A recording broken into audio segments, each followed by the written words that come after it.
Hello guys, કેમ છો બધા? મજામાં? પંચાલ મિક્સ ચેનલમાં આપ સૌનું સ્વાગત છે. સૌથી પહેલાં મારા સૌને જય શ્રી કૃષ્ણ. આજે હું એક વસ્તુ લઈને આવી છું કે જે નાના બાળકોને જે ચુટુર પુટુર ખાવાનું જે ઈચ્છા થતી હોય છે કે છોટી મોટી ભૂખ માટે જે નાસ્તાની જોઈતો હોય છે, તો આજે હું એવો જ નાસ્તો લઈને આવું છું. એ નાસ્તો બનાવવા લગભગ 10થી 15 મિનિટ જેવો સમય થાય છે. જો પ્રિપરેશન હોય તો 10થી 15 મિનિટનો સમય થાય, અને બીજું પ્રિપરેશન કરવા માટે બીજું 5-1 મિનિટનો સમય થાય છે. તો આજે હું લઈને આવી છું ચીઝી બોલ. ચીઝી બોલ નાના નાના બાળકોને અને મોટા સૌને ભાવે છે. તો ચાલો ચીઝી બોલ કેવી રીતે બનાવવું એ આપણે જોઈએ. બનાવવા માટે સૌથી પહેલાં જોઈશે બાફેલા બટેકા, પલાળેલા પૌવા, જે તમે બટેકા પૌવા બનાવો છો તે પૌવા, કે બીજા કોઈ હોય તો પણ તમે લઈ શકો છો.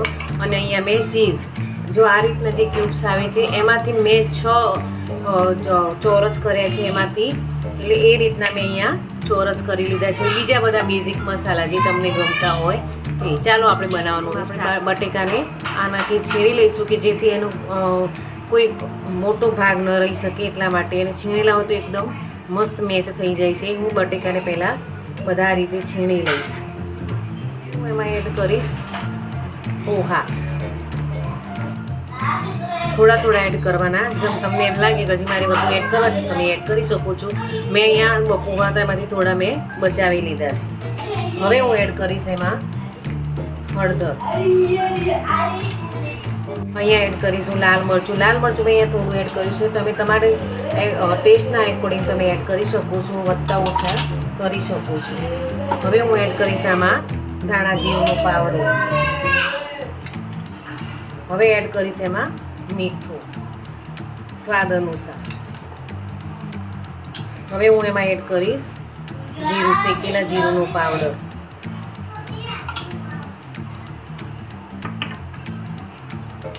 હવે એડ કરીશું એમાં ચાટ મસાલો.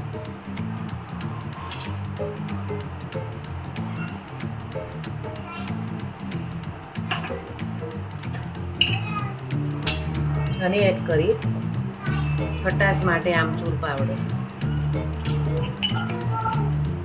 જો ગાઈઝ, આ સ્ટેજ ઉપર જો તમારે કોઈ ખાંડ ઉમેરી હોય, કદાચ કોઈને ઘર ચટણી ભાવતું હોય તો તમે ખાંડ પણ એડ કરી શકો છો. મેં અહીંયા ખાંડ એડ કરી નથી.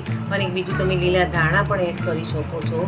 જો તમને તમારા ઘરમાં લીલા ધાણા ખાતા હોય તો તમે એમાં ચોક્કસથી એડ કરી શકો છો. અને બીજું છે આદુ વાટીને પણ, અને લીલા મરચાં પણ તમે અંદર એડ કરી શકો છો. મેં અહીંયા લીલા મરચાં કે આદુનો ઉપયોગ કર્યો નથી, કારણ કે મારા બાળકો તીખું ખાતા નથી, એટલા માટે મેં અહીંયા એડ કર્યું નથી. જો તમને પસંદ હોય તો તમે એડ કરી શકો છો. હવે આ બધી વસ્તુઓને આપણે મિક્સ કરીને લોટ બાંધી દઈશું. જો ગાઈઝ, અહીંયા મેં બચાવ્યા હતા એ પોવા પણ અંદર એડ કરી દીધા છે. અને હવે આપણે જેમ લોટ બાંધીએ છીએ એ રીતે એને મસળીને લોટ બાંધીશું કે જેથી બંને વસ્તુ એકરસ થઈ જાય. એકરસ બોલવાળી એટલે અલગ લાગે નહીં, એટલા માટે. જોઈ શકો છો માય ગાઈસ કે આ રીતના આપણે બધી વસ્તુને એકરસ, કે જાણે આપણે કેવો લોટ બાંધતા હોઈએ એ રીતનો આપણે અહીંયા લોટ બાંધવાનો છે.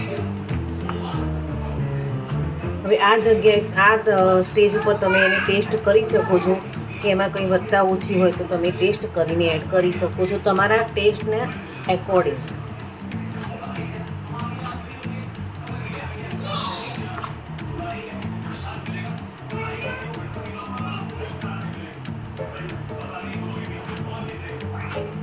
છે ને ગાઈઝ, એકદમ બિલકુલ સરળ, કે આમાં કોઈ સમય જ નથી થતો. જો પ્રિપરેશન હોય તો 10 મિનિટમાં આ વસ્તુ તૈયાર થઈ જાય છે અને છોકરાઓને આપી શકાય છે.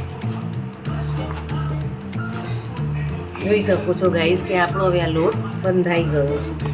હવે સાઈડમાં હું એને ફ્રાય કરવા માટે તેલ મૂકીશ.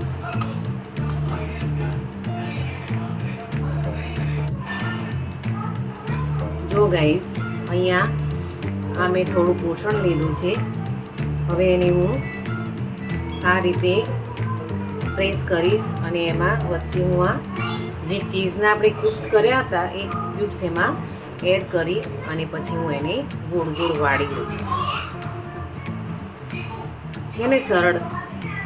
હવે હું આ બધા જ બોલ વાળી લઈશ. હું તમને ફરી એક બતાવી દઉં.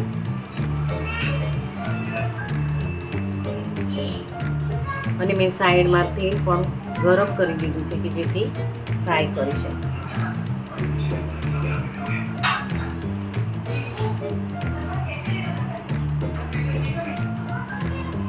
નાના મોટા સૌને ભાવે એવા બોલ્સ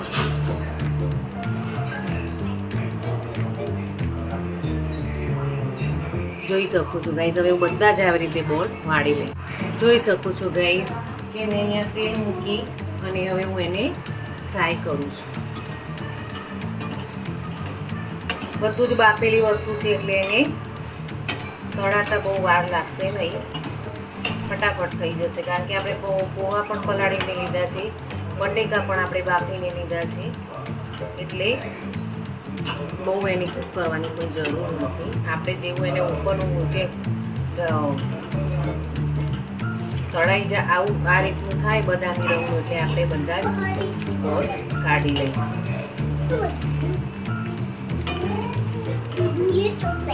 એવી રીતે હું બધા બીજા બોલ્સ બનાવી લઉં. શકો છો ગાઈઝ કે ગોલ્ડન બ્રાઉન થઈ ગયા છે. હવે આપણે આ ચીઝ બોલ્સને કાઢી લઈશું બહાર.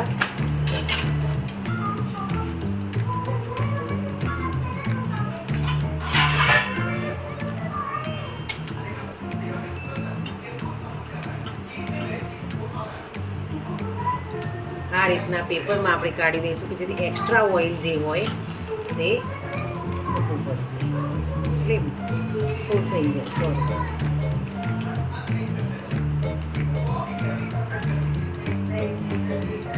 એવી રીતે આપણે હવે બધા જ બનાવી લઈશું. જોઈ શકો છો ગાઈઝ કે આપણા ચીઝી બોલ્સ તૈયાર છે. કેવા સરસ ગુલાબ જાંબુ જેવા તૈયાર થઈ ગયા છે. કેવા મસ્ત દેખાવમાં પણ બહુ સરસ લાગે છે. તમે આની મેયોનીઝ સાથે અને સોસ સાથે પણ એડ કરી શકો છો. મેં અહીંયા મેયોનીઝનો ઉપયોગ કર્યો નથી. જો તમારે કરવો હોય તો સોસ અને મેયોનીઝ બંને મિક્સ કરી અને એડ કરી શકો છો. જો હું તમને એક તોડીને બતાવું. જોઈ શકો છો ગાઈઝ કે ચીઝી બોલ્સ કેવા સરસ ચીઝી છે. છોકરાઓને પણ બહુ જ ભાવશે અને એમને પણ ખાવામાં મજા પડશે. તમે પણ ઘરે ચોક્કસથી બનાવજો, તમને મજા આવશે. તમારા છોકરાઓ પણ બહુ ચાવથી ખાશે. એટલે મારો જો આ વિડીયો તમને પસંદ આવ્યો હોય તો પ્લીઝ લાઈક કરજો, સબસ્ક્રાઈબ કરજો અને શેર કરજો. જય શ્રી કૃષ્ણ.